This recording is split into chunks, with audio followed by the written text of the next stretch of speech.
ajuda tendo sido oferecida ao ser humano para ajudá-lo a superar os seus traumas, as suas angústias, mas uma ajuda que não vem da palavra de Deus. Como há tanta crença a respeito de Deus que não se baseia na revelação que Deus nos deu, e não é diferente agora, quando veremos que muita coisa tem sido dita a respeito da criação de filhos que não encontra base na palavra de Deus. Como tenho compartilhado com os irmãos, eu trabalho numa escola cristã, com cerca de 2.100 alunos. Eu tenho aproximadamente 1.500 famílias para pastorear. E, de vez em quando, muito mais de vez do que de quando que eu gostaria, acontece de termos ali um aluno que está rebelde, que está agressivo, desobediente, e quando ele vai ser confrontado com questões disciplinares, o que nós mais percebemos é a ausência de orientação dos pais para tratar do seu filho e para ensiná-los nos caminhos do Senhor. Eu tenho um irmão que é presbítero e ele é muito brincalhão. E ele, um dia, conversando comigo a respeito desse assunto, ele citou um programa de televisão que passa nesses canais pagos, chamado O Encantador de Cães. Vocês já viram o Encantador de Cães? É um adestrador de animais que trabalha com os cachorros. E aí então, seria como se fosse a super nani dos cachorros, sabe? E aí meu irmão disse assim para mim: Márcio, assistindo o Encantador de Cães, eu cheguei a uma conclusão. O problema não é o cachorro. O problema nunca é o cachorro. O problema é o dono. E quando você às vezes assiste a vida real, você acaba percebendo que o problema não é a criança.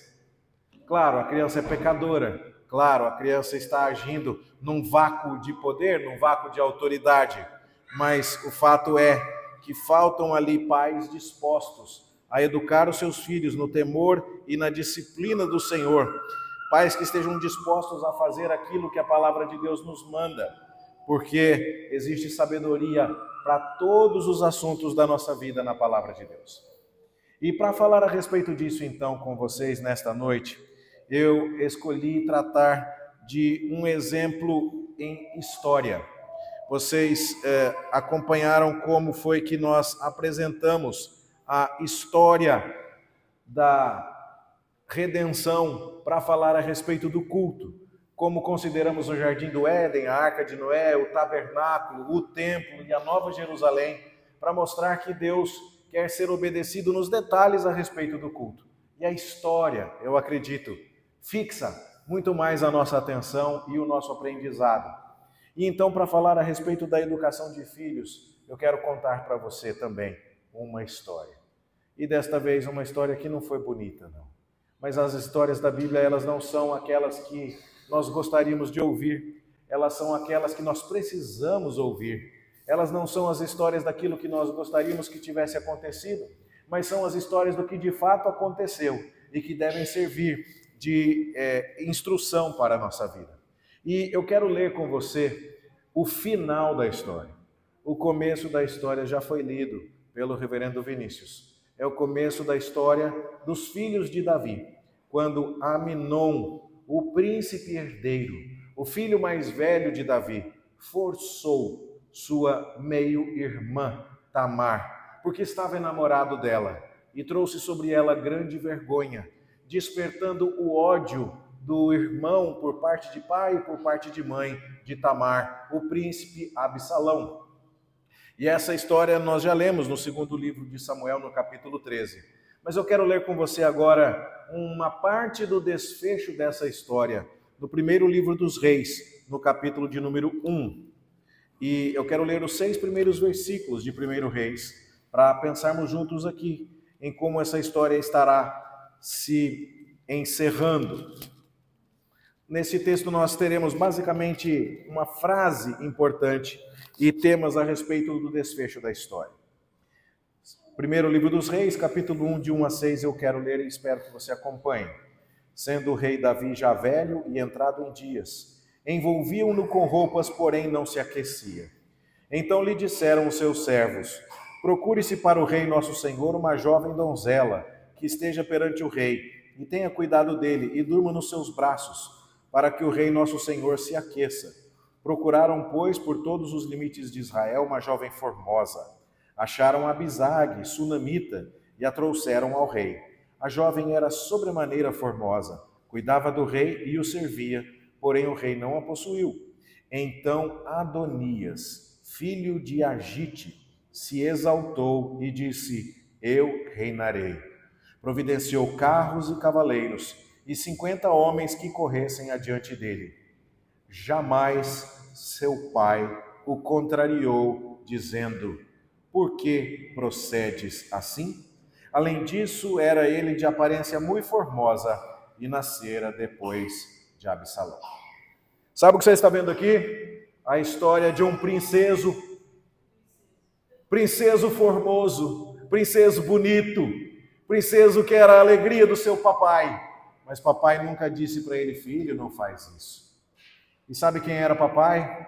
Ninguém menos do que o homem segundo o coração de Deus. Mas o princeso está dizendo: eu é que vou ser rei. Só que ele não era, a estas alturas, o herdeiro legítimo do trono. Mas o que é isso para um princeso? O que é dizer para o princeso: não é seu, você não pode, agora não? Quando ele está acostumado a ter o que deseja, ou quando ele tem um pai que não o contraria. Jamais o seu pai o contrariou, dizendo: meu filho, que é isso que você está fazendo?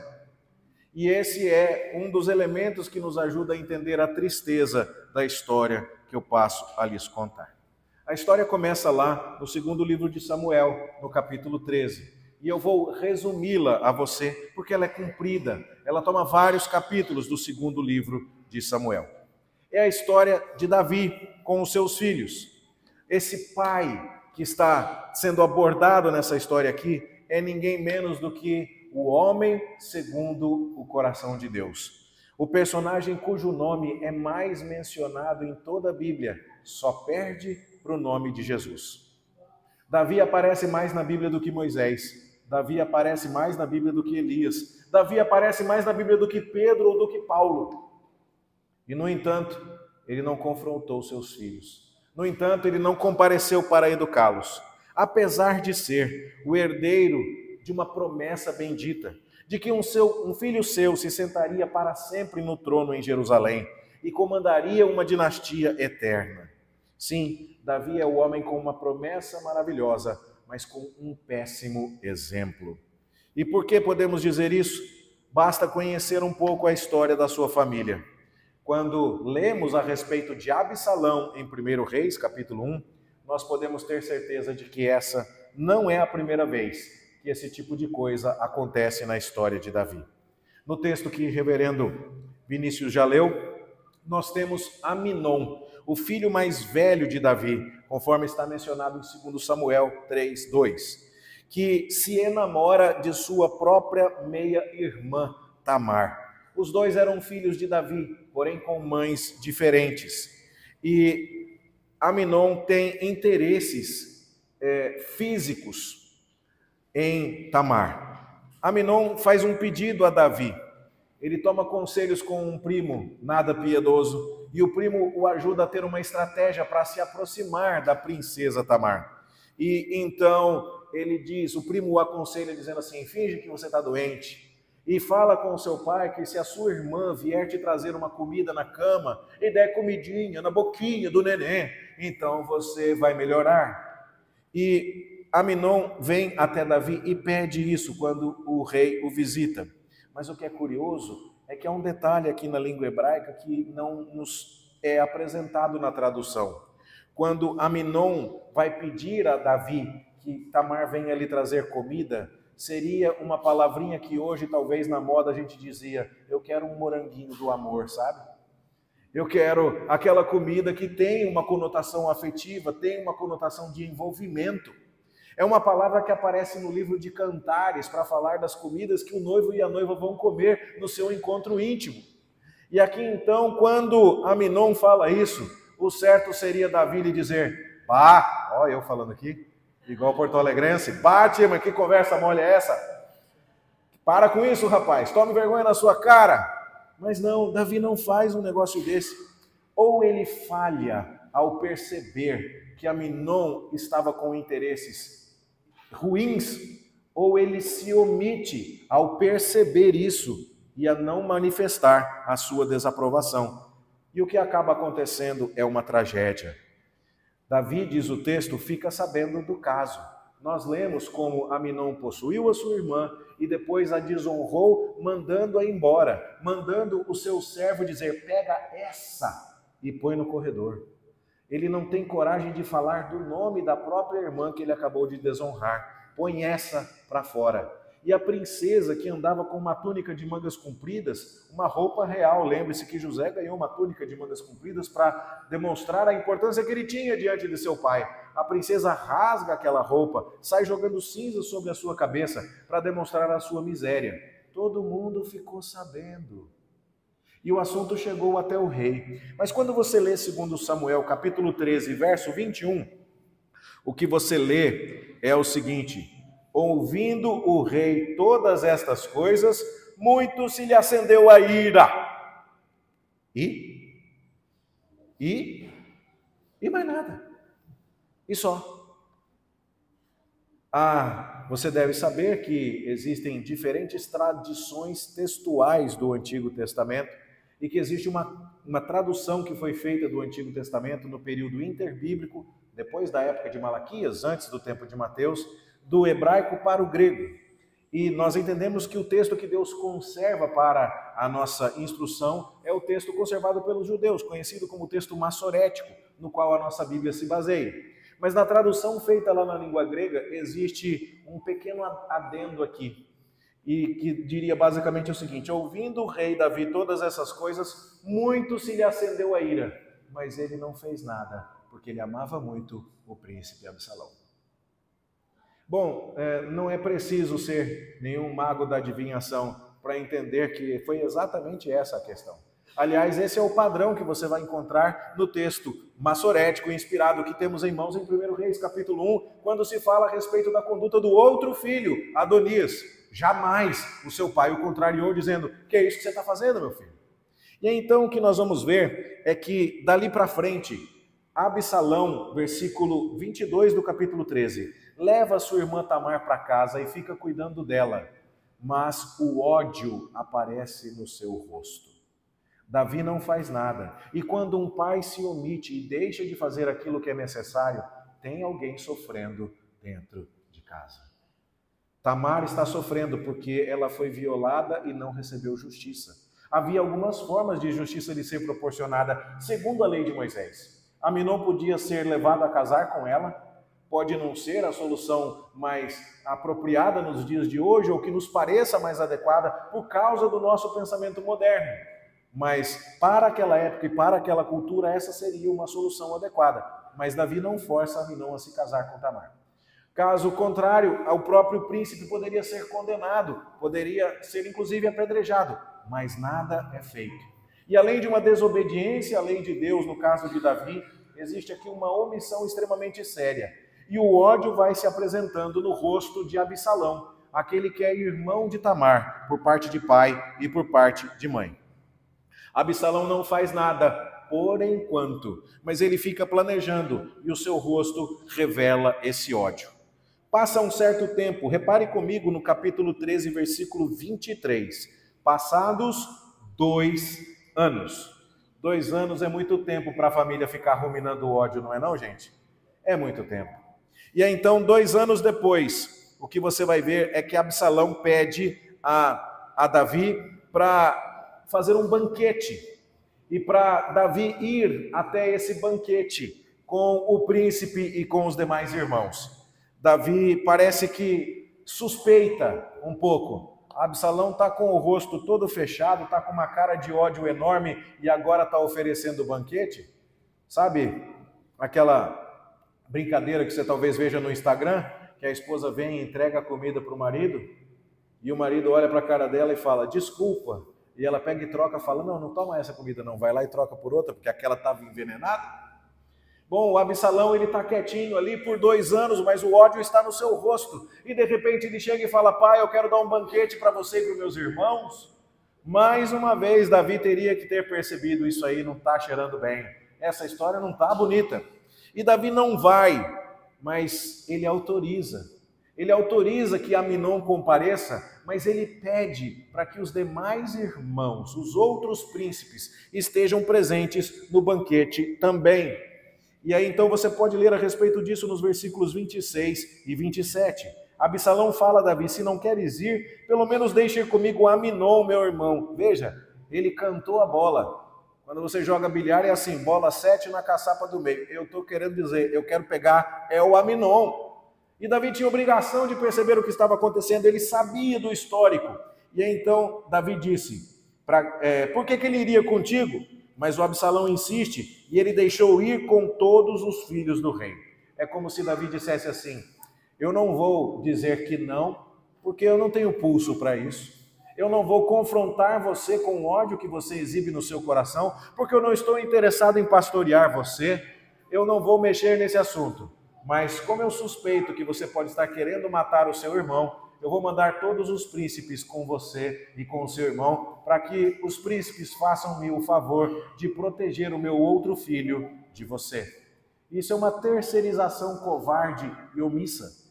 É o que nós percebemos aqui. E aí então Absalão se vinga de Aminon, matando-o e fugindo.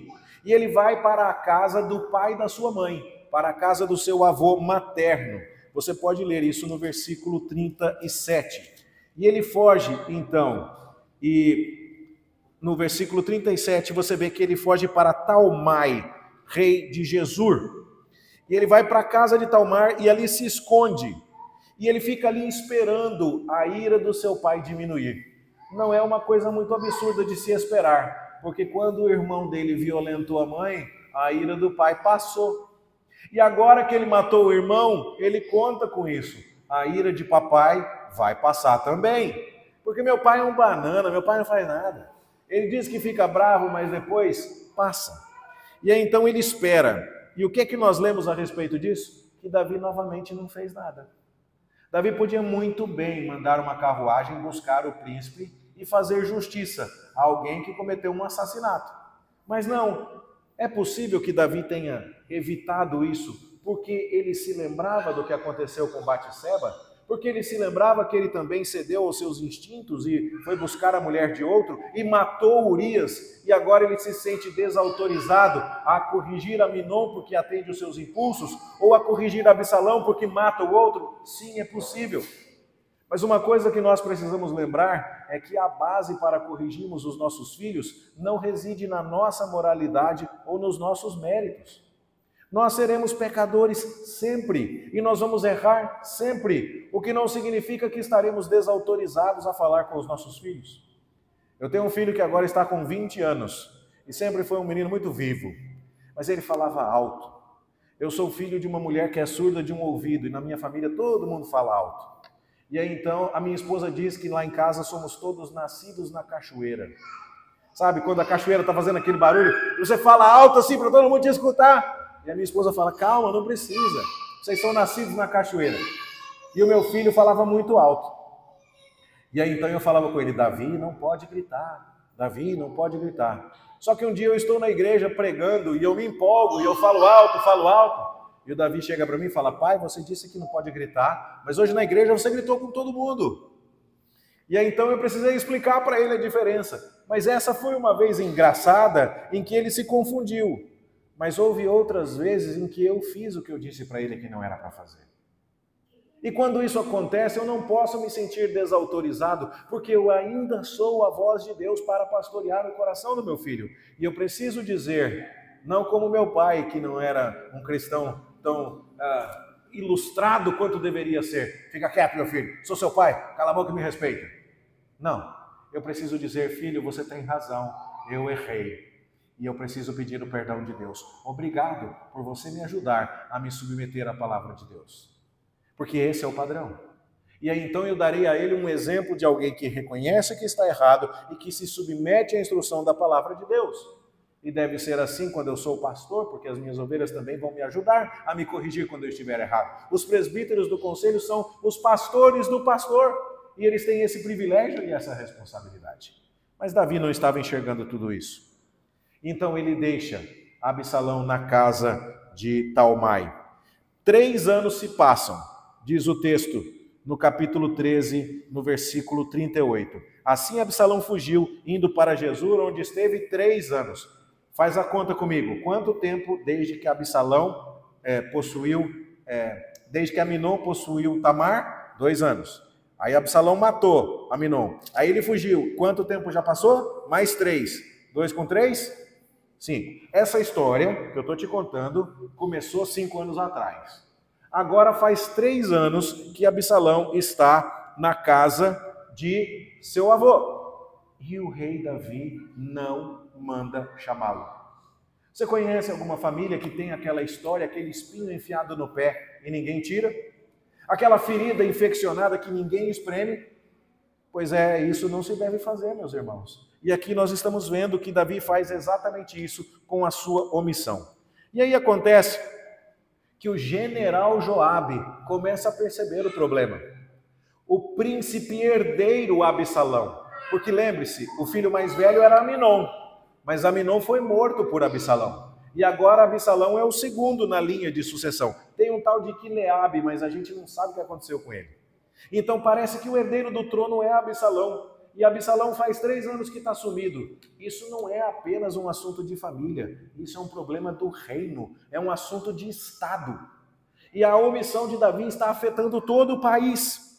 E então o general Joabe conversa com o rei e dá um jeito de influenciá-lo a trazer o filho de volta. E essa história está narrada no capítulo 14, com detalhes que eu não vou abordar agora.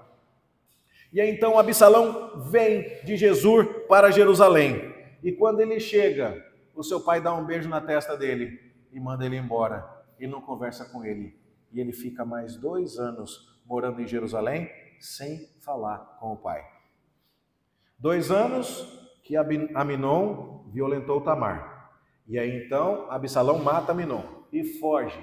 E passa 3 anos lá. 2 com 3 deu 5. O general Joabe manda buscar Absalão. Ele volta. O rei dá um beijo na testa dele, mas não conversa com ele. E passa mais 2 anos nessa situação. 5 mais 2 já deu 7. 7 anos que o problema vem se arrastando e até agora ninguém fez nada. O capítulo 14, verso 28, então vai dizer, olha, tendo ficado Absalão 2 anos em Jerusalém e sem ver a face do rei. Veja, aqui eu me engano, meus irmãos, perdão. Na verdade, quando Absalão veio para Jerusalém, ele não viu a face do rei. E ele ficou 2 anos até conseguir forçar o rei a vê-lo. Ele incendiou uma propriedade do general Joabe para conseguir uma audiência. Olha só como é que as coisas estão escalonando. E aí então Davi recebe Absalão, dá um beijo na testa dele e o assunto fica por isso mesmo. Aí então você olha no capítulo 15, no versículo 4, no versículo 7. Ao cabo de 4 anos, depois dessas coisas, é que então ele tem um certo relacionamento com o rei. Mas veja, o que está acontecendo enquanto Absalão está morando em Jerusalém? Veja capítulo 15, versículo 1. Absalão fez aparelhar para si um carro e cavalos e 50 homens que corressem adiante dele. Não foi o que a gente leu lá em 1 Reis sobre o Adonias? É o príncipe, mas o príncipe que não está com uma boa amizade com o rei. Mas o príncipe resolveu fazer uma carruagem real para si. Olhem, eu sou o príncipe. Mas não é só isso. Ele se levantava pela manhã e parava na entrada da porta. A cidade era uma cidade fortificada. Para você entrar em Jerusalém ou sair de Jerusalém, você precisava passar pelo portão. Era o lugar mais estratégico da cidade. Funcionava como fórum, funcionava como mural de avisos da cidade. E aí, então todo mundo que passava pela porta acabava vendo quem? O Absalão, com a sua carruagem real, com seus 50 guarda-costas estacionados ali. E aí, então Absalão cumprimentava o povo. E aí então ele dizia para quem vinha até a cidade ver o rei com um juízo, uma questão: de que cidade você é? E aí ele puxava aquela conversinha mole. E aí então ele dizia para a pessoa: olha, a tua causa é boa, mas o rei está muito ocupado, viu? Não vai dar para te atender. Mentira! Ele nem dava a Davi a oportunidade de ouvir a pessoa, ele furava a fila. E aí então ele dizia, mas quando eu for rei, pode deixar, que daí eu vou ouvir você. E nós estamos juntos. E o texto diz que desta maneira Absalão furtava o coração do povo. Você acha que o rei estaria no seu palácio, sabendo que tem alguém com uma carruagem, com 50 guarda-costas, estacionado no portão da cidade, impedindo as pessoas de chegarem até ele, fazendo foto de político, com criança no colo e comendo pastel com o pessoal, sabe? E dizendo, quando eu for rei, eu vou cuidar das suas coisas. Você acha que o rei ficaria sem saber isso numa cidade do tamanho de Jerusalém? A resposta é, jamais. Mas o que é que Davi fez? Você sabe me dizer? A resposta é, nada. Davi não fez nada quando Aminon forçou Tamar, Davi não fez nada quando Absalão matou Aminon, Davi não fez nada quando Absalão voltou, Davi não fez nada quando Absalão começou a roubar o coração do povo. E agora, meus queridos, 2 anos depois que Absalão violentou a irmã, 3 anos que ele esteve em Jesus, são 5. 2 que ele voltou e esteve em Jerusalém, são 7. E agora, capítulo 15, verso de número 7, mais 4 anos, 11 anos, sem que Davi tome a postura necessária. Então agora, Absalão vai dizer ao rei, deixa-me ir a Hebrom cumprir o voto que eu fiz. E aí então, é mentira, mas agora ele vai chegar em Jerusalém, ele vai pedir ao rei para ir até Hebrom e vai, na verdade, arquitetar um golpe de Estado. Ele era um príncipe celebrado pela sua beleza.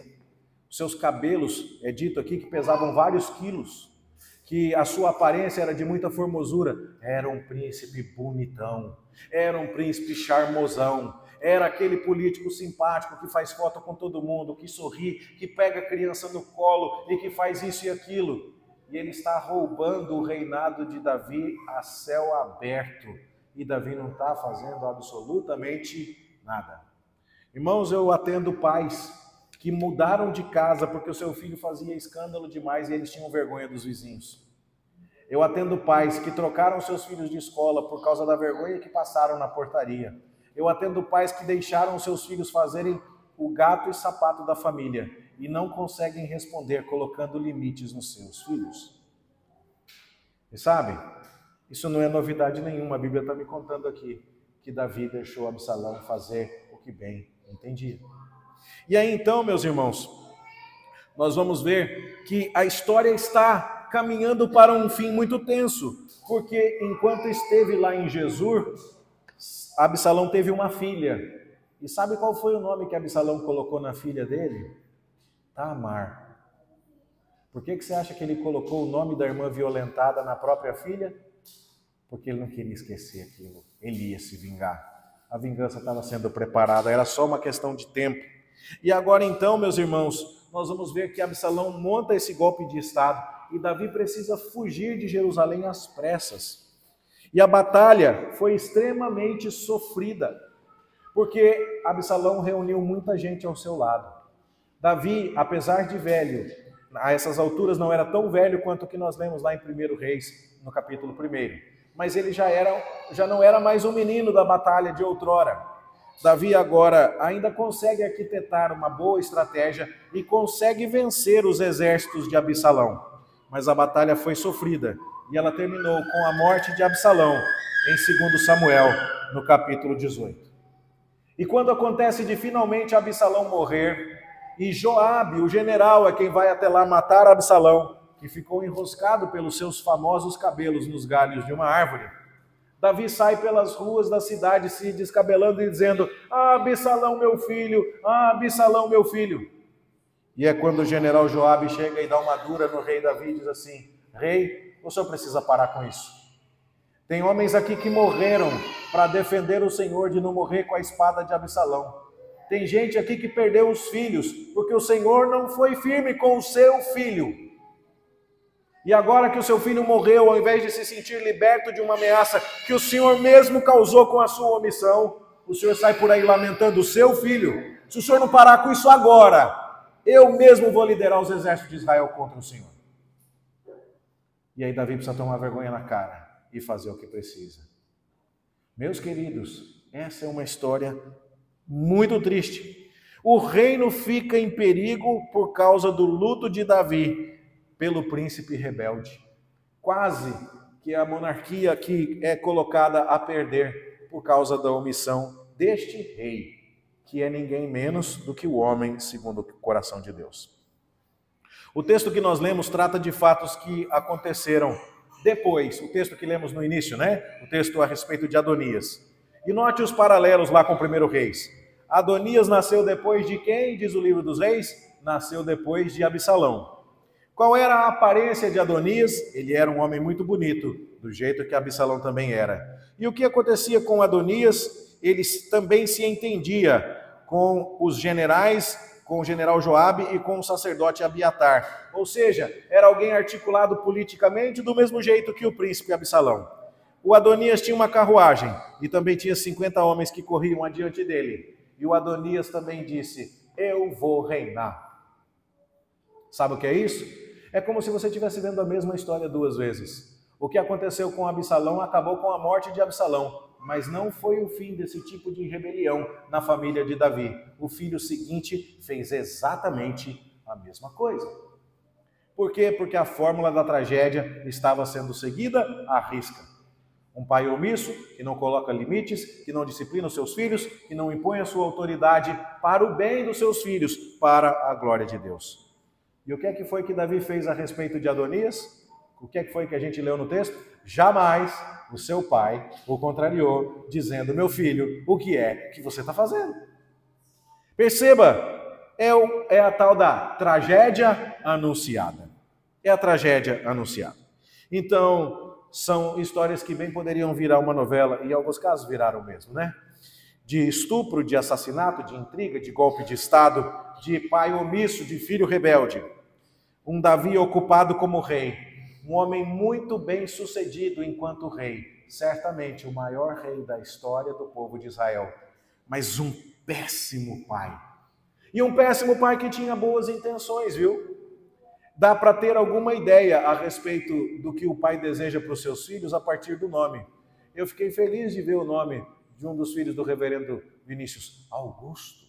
É um nome forte, né? E não é muito comum nos dias de hoje, não é assim? Você talvez já tenha visto aquela brincadeira. Não está nascendo mais Nelson. Tem gente, criança nascendo que chama Nelson? Não tem, né? Vera já é nome de alguém que está mais para titia e para vovó. Vera não está nascendo. Hoje em dia nasce Theo, nasce Tom, nasce essas coisas. Mas Vera, Nerso, não está nascendo mais. Quando você vê um Augusto, assim, chama atenção. E quais eram os nomes dos filhos de Davi? Aminon, que quer dizer fiel. Quileabe, que quer dizer como seu pai. Absalão, que quer dizer pai da paz. O pai da paz foi o assassino. O Adonias, que quer dizer meu Senhor é Yahvé. O Salomão, que quer dizer o pacífico. Mas boas intenções, meus queridos, não bastam. Não houve pais, não houve filhos seguindo o exemplo do pai, não houve fidelidade, não houve compromisso com o Yahvé na família de Davi, porque faltou a ele uma paternidade responsável. E o sucesso de Davi fora de casa não foi nenhuma garantia de sucesso dentro de casa. Aliás, nós precisamos nos lembrar, se para que alguém exerça liderança na casa de Deus, o critério não é quanto ele ganha na empresa, que tipo de cargo ele ocupa no mundo secular, mas o critério é se seus filhos são obedientes e temem a Deus e ele governa bem a sua própria casa. Nós podemos assinar embaixo de uma frase que não está escrita na Bíblia, mas que diz que não há sucesso no mundo que compense o fracasso. Não é? Então, meus irmãos, nós olhamos para isso e ficamos nos perguntando por quê? O que foi que aconteceu? Bom, aqui existem 3 erros básicos que foram cometidos por Davi e que eu queria considerar brevemente com você. Eu não vou me demorar tanto, eu gastei mais tempo contando a história porque é dela que eu queria que você se lembrasse mais. Mas 3 erros de Davi. O primeiro erro, grande erro, ausência e omissão. Você consegue entender isso? Davi não chamou a princesa Tamar e disse, filha, vem aqui, deixe papai te consolar. Não, quem se encarregou de consolar Tamar foi o irmão dela, Absalão. Davi não fez isso. Davi também não disciplinou Aminon, não o chamou para casar-se com a irmã, ou para ser executado, como a lei manda em Levítico 18, 9 ao 29, ou não obrigou a casar, como está escrito em Deuteronômio 22, 28. Não, ele não mandou. Tá certo? E esse motivo, como comentei, pode ser entendido pela tradução da Septuaginta, que diz assim: mas ele não feriu Aminon porque era seu filho mais velho e o amava. E aí então o fracasso moral de Davi no caso de Batseba, como já comentei, e que é exatamente o texto anterior de 2 Samuel 11 e 12. Logo em seguida nós vamos ter a questão de Aminon com Tamar. Esse fracasso moral de Davi pode tê-lo feito se sentir incapaz de corrigir. Mas a maior sequela da omissão é vista na história de Absalão. A gente não pode se omitir, meu irmão, minha irmã. A gente precisa se apresentar para fazer o que é preciso. A gente precisa dizer o que precisa ser dito. Nós precisamos ter conversas desagradáveis. Nós precisamos insistir. Nós precisamos estar presentes para fazer o que é necessário. Mas tem gente que acha que é possível não fazer isso se você pedir para outra pessoa. Que é o outro erro de Davi. Não apenas a omissão ou a ausência, mas a transferência. Sabe, eu trabalho numa escola cristã e a impressão que eu tenho lá é que os pais deixam os marginais às 7 horas da manhã para recolher um seminarista ao 12:10. Eles querem que a gente faça isso. E não vai dar. E não vai dar. Porque se o trabalho não for feito em casa, não tem o que possa ser feito na escola. Não é assim quando a gente vai na escola dominical, na classe Cordeirinhos de Jesus, a professora não sabe quem é o aluninho que ora em casa junto com o papai e a mamãe na hora da comida? Ela não sabe quem é o aluninho que aprendeu a fazer a oração do Pai Nosso, que aprendeu a cantar Sou uma florzinha de Jesus? Ela sabe. E quem é a criança que mais aproveita na escola dominical é aquela que aproveitou primeiro em casa. Quem é a criança que respeita o culto, quem é a criança que chega na hora na igreja depois, é aquela que vê que aquilo é importante para o papai. Eu tenho um vídeo que eu guardo com carinho da primeira vez em que eu levei o meu filho para tocar prelúdio comigo na igreja. Meu filho hoje está com 20 anos e está terminando a faculdade de música na Universidade Federal de Goiás.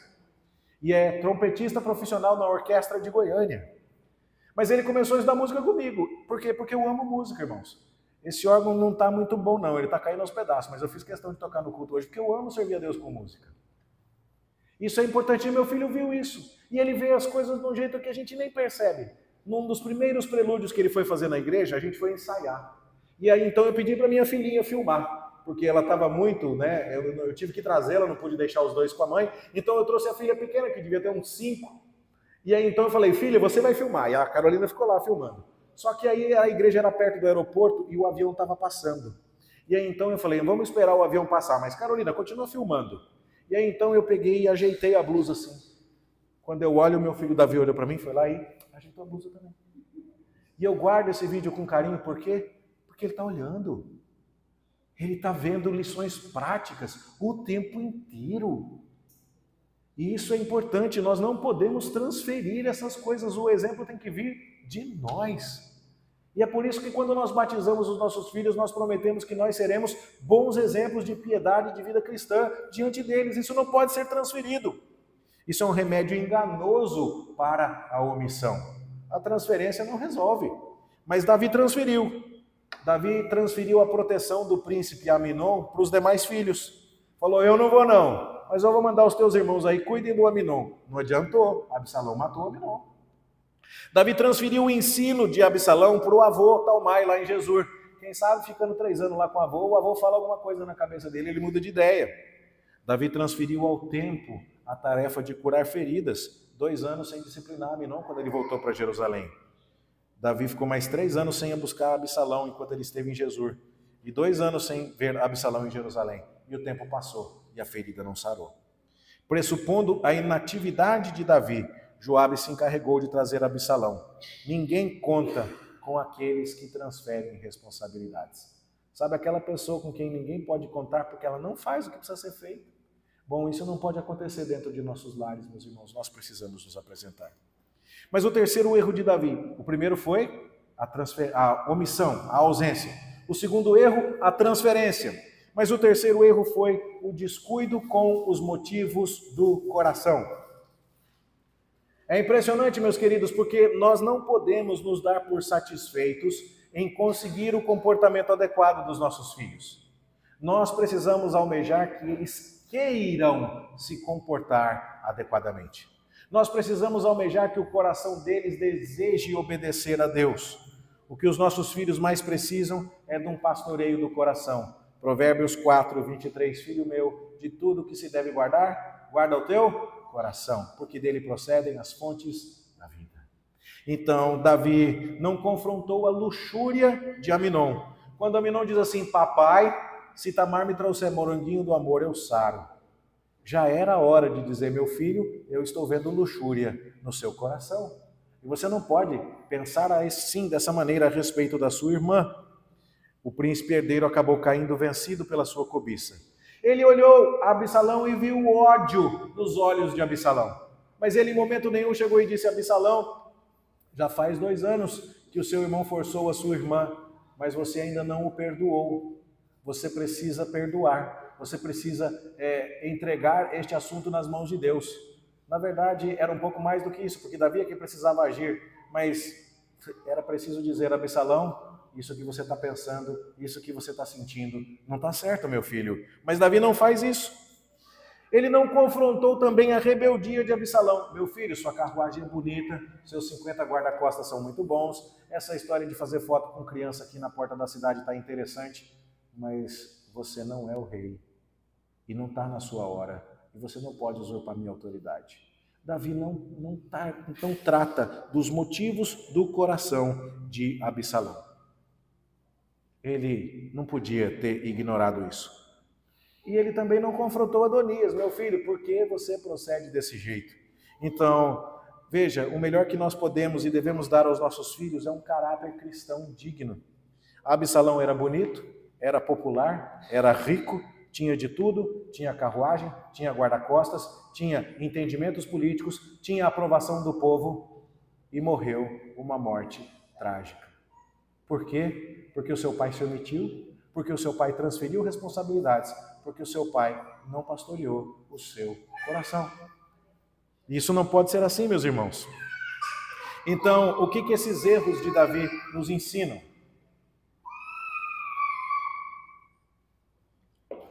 Quando Davi não consola a filha estuprada, quando não confronta o filho estuprador, quando não confronta o ódio do irmão que deseja matar o outro, quando não confronta o assassinato de Absalão, quando não confronta a rebeldia de Adonias, Davi se omite. Então, meus irmãos, vocês que são pais, vocês que são mães, estejam presentes na vida de seus filhos.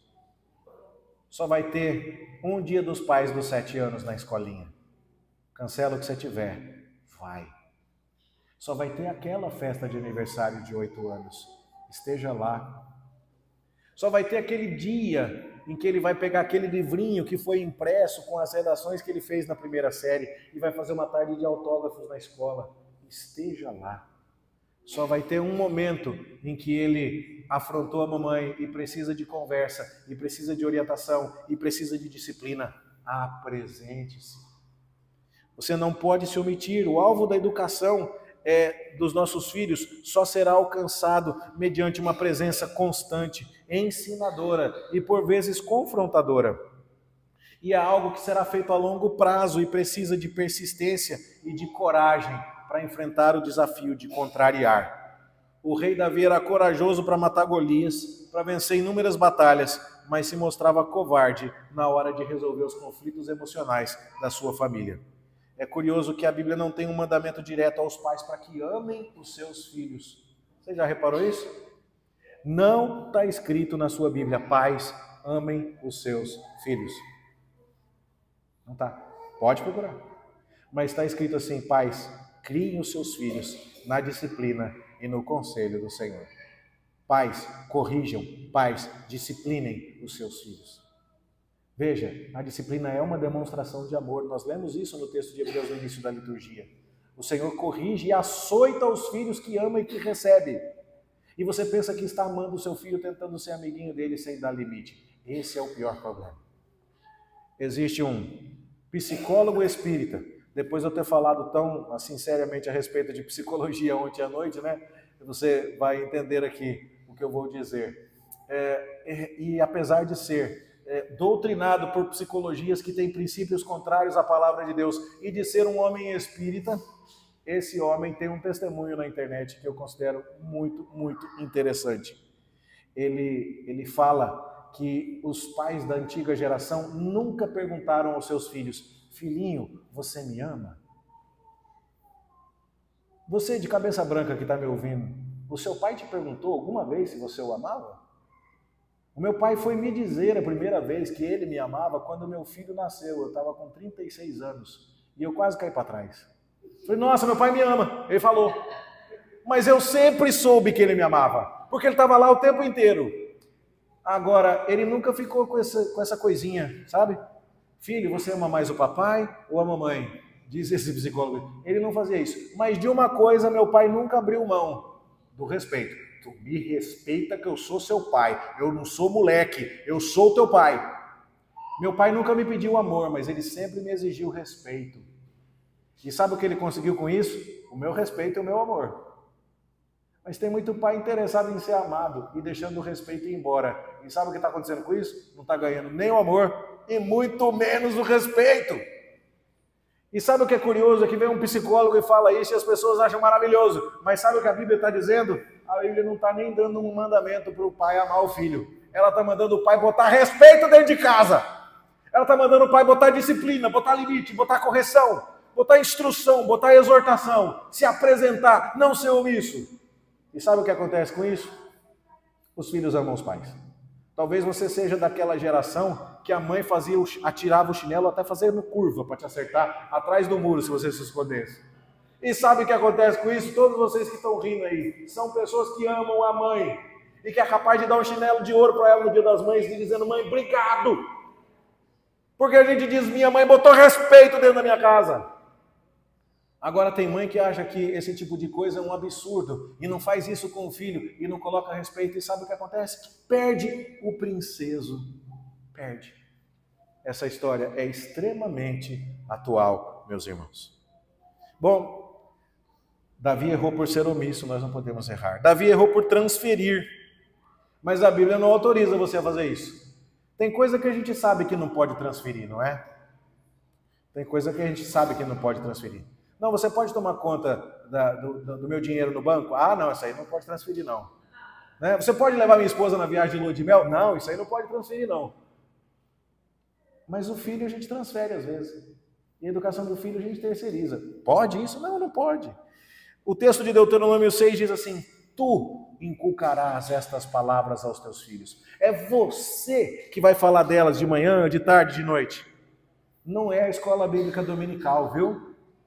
Não é a UCP, não é o pastor, não é, é você. Então entenda isso, não é a escola, e mesmo que seja escola confessional, não é não. Tem criança que ama mais a babá, você já viu essa tragédia? Criança que pega no sono com a babá e que quando a mamãe chega em casa não quer. Cuidado com isso, meu querido. Não é? Por isso é que os votos do batismo são para que nós mesmos sirvamos de exemplo e nós estejamos presentes. E cuidado, por mais gostoso que seja, também não é o vovô e também não é a vovó. Vovô e vovó também não aceita isso, tá bom? Não aceite isso. Cuidemos para que nenhuma outra tarefa roube-nos da nossa missão de educar os filhos. Que adianta todo o sucesso no mundo, ganhar o mundo inteiro e perder a nossa alma, ou a alma de nossos filhos? Que sucesso no mundo compensaria a perda de um filho? Então, não delegue, não transfira sua responsabilidade. Não importa quantas batalhas você vença na vida profissional, nada será capaz de superar suas derrotas no âmbito familiar. Eu vi recentemente uma entrevista com um dos maiores milionários do mundo e perguntaram para ele o que ele achava que era sucesso. E sabe qual foi a resposta que ele deu? Ele falou assim, sucesso é quando os seus filhos, depois de adultos e de criados, querem vir e ficar com você. E eu achei essa definição interessantíssima. Essa é a maior riqueza. Tem coisa mais gostosa nesse mundo do que casa de vó, que os filhos vêm e os irmãos estão em paz, e aquela primaiada correndo no quintal e todo mundo junto. Isso é a definição de sucesso de um homem. Isso está em plena harmonia com a mensagem do Salmo 128, do homem bem-aventurado que vê os filhos dos seus filhos e que os seus filhos são como rebentos da oliveira em roda da mesa. Assim será abençoado o homem que teme ao Senhor. É curioso porque o mundo está dizendo isso, as pedras estão clamando. Um milionário que não teme a Deus está dizendo que isso é que é sucesso. Mas a Bíblia já tinha falado disso 3.000 anos atrás. Ah, irmãos, como nós precisamos nos lembrar disso.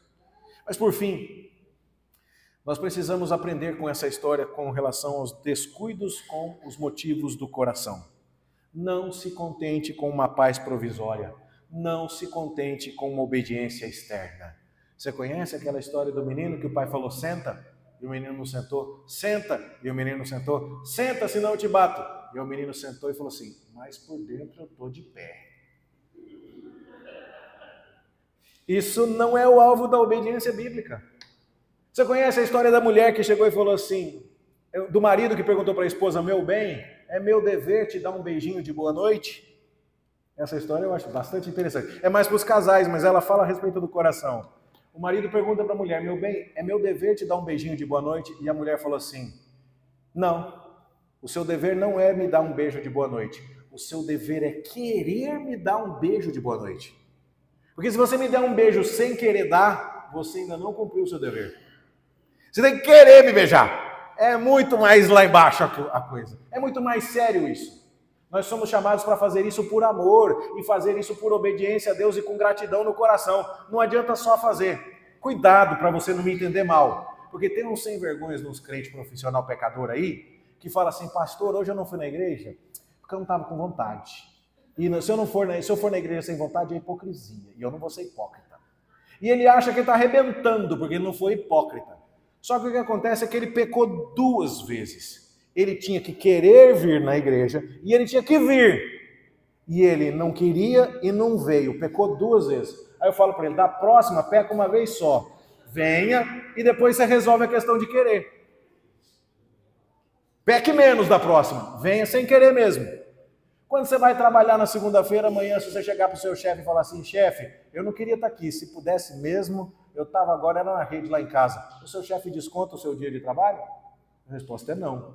Bom, Deus quer um pouco mais de você, mas ainda que você venha dizendo, Deus, tem misericórdia de mim, eu precisava mudar o meu coração, eu vim. Então cuidado com isso. Mas nunca se contente com aquela obediência que é só externa. Nunca se contente com isso. E para os pais que aqui estão, eu torno a recomendar um livro que recomendei numa conversa com alguns de vocês, Pastoreando o Coração da Criança. Pensemos a respeito disso. Será que você não está criando aí algum Absalão dentro de casa?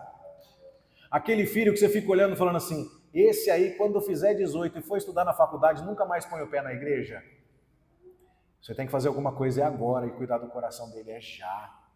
Você tem que fazê-lo amar a Deus e a sua palavra de tal forma que você perceba que ele nunca vai trocar o tesouro que você o ensinou a amar por qualquer outra coisa que o mundo venha a oferecer. Não basta que o irmão pare de brigar, é preciso que o irmão ame aos outros. Os nossos filhos podem ser belos, populares, socialmente articulados, verdadeiros príncipes ou princesas, mas ainda assim estarem em caminhos de rebelião. Nossa tarefa como pais deve ser muito mais do que fazer deles pessoas agradáveis, populares, belas e financeiramente resolvidas. Nossa missão paternal é cuidar do coração. E isso não se resolve sozinho, com omissão ou ausência, não se resolve com o tempo ou com delegação ou transferência, e nem à distância. Nós precisamos pastoreá-los. Talvez você olhe para tudo isso e diga assim, pastor, eu entendi. Mas se Davi, o homem segundo o coração de Deus, que matou Golias, não conseguiu, o senhor está esperando o quê de mim, pastor? Vamos ser realistas aqui. Se o Golias aparecesse aqui, eu sairia correndo pela porta dos fundos. Davi peitou o cara, meteu uma pedra na testa dele, fez tudo isso e ainda falhou. O senhor acha que eu vou conseguir o quê? E a resposta é, você não vai conseguir. E eu não vou conseguir. Porque Jesus mesmo já falou, sem mim vocês não podem fazer nada. Nós precisamos de Cristo desesperadamente, meus irmãos. Então, nós não somos capazes de mudar coração. Mas sabe o que é curioso? É que Jesus Cristo é aquele que foi prenunciado por João Batista. E quando João Batista foi anunciado em Malaquias, capítulo 4, verso 6, foi dito que Jesus viria para ser aquele que ia converter o coração dos pais aos filhos.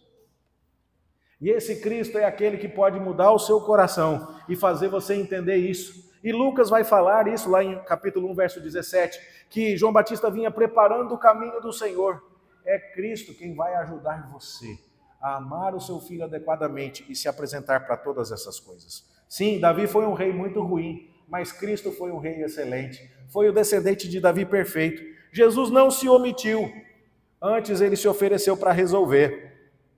Ele não delegou a missão, ele veio lá do céu por conta própria e desceu e falou: deixa isso comigo que eu resolvo. E ele se apresentou para resolver o problema dos seus filhos que estavam afastados. E ele veio buscar filhos perdidos, como nós acabamos de ler no catecismo sem combinar. Jesus largou a gente no pecado? E a resposta é não. Deus não nos largou no pecado, Ele mandou o seu Filho para buscar aqueles que Ele escolheu e fazer de seu Filho Jesus Cristo o nosso Redentor. Jesus não transferiu a tarefa, mas tomou sobre si as nossas dores. E Ele não se contentou com uma obediência externa, mas Ele nos deu um novo coração, a promessa do Espírito Santo que seria derramado sobre nós na nova aliança. Ele foi um filho obediente, que não se rebelou contra o Pai, ele nos deu o exemplo. Ele foi o pastor e rei que não perdeu nenhum dos filhos que o Pai lhe deu.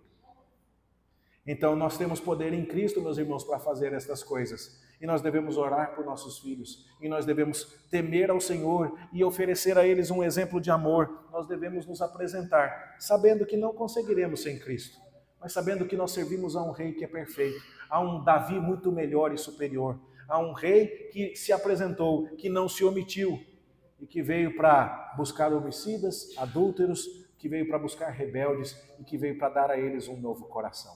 Que Deus nos dê a graça de confiar nesse Cristo suficiente para segui-lo, inclusive no pastoreio de nossos filhos, porque a palavra de Deus, que é mais preciosa do que o ouro depurado, está à nossa disposição como instrumento para a orientação dos nossos filhos. Que Deus assim nos abençoe em nome de Jesus. Amém. Vamos orar. Pai Celestial, nós te bendizemos por tua palavra e por tudo aquilo que ela nos comunica e nos ensina. E pedimos-te a graça, Senhor, de responder adequadamente. Somos incapazes, somos como Davi, que falhou miseravelmente. Mas nós temos Cristo, Senhor, que é o nosso Davi superior, o Filho de Davi perfeito e o Rei bendito, que nos capacita por meio do Espírito a uma vida de obediência, que nos instrui por meio da palavra. E por isso nós te pedimos a graça, Senhor, de não errarmos pela omissão, pela transferência ou pelo descuido dos motivos do coração. Nós te pedimos a graça, Senhor, de cuidar de nossos filhos, de nossas famílias, dos pequenos que estão na nossa igreja ao nosso cuidado e sob o nosso pastoreio, de forma que te glorifique, que os leve a Cristo, até que Cristo seja formado neles. E que assim tenhamos lares estabilizados, lares felizes, lares que sejam luz nesse mundo de trevas. Filhos que deem, ó Senhor, um testemunho pela sua mera presença neste mundo de tanta rebelião, através da sua obediência, através da alegria que eles têm em te servir. Dá-nos esta graça, ó Deus, e nos capacita sim. Nós te pedimos em nome de Jesus. Amém.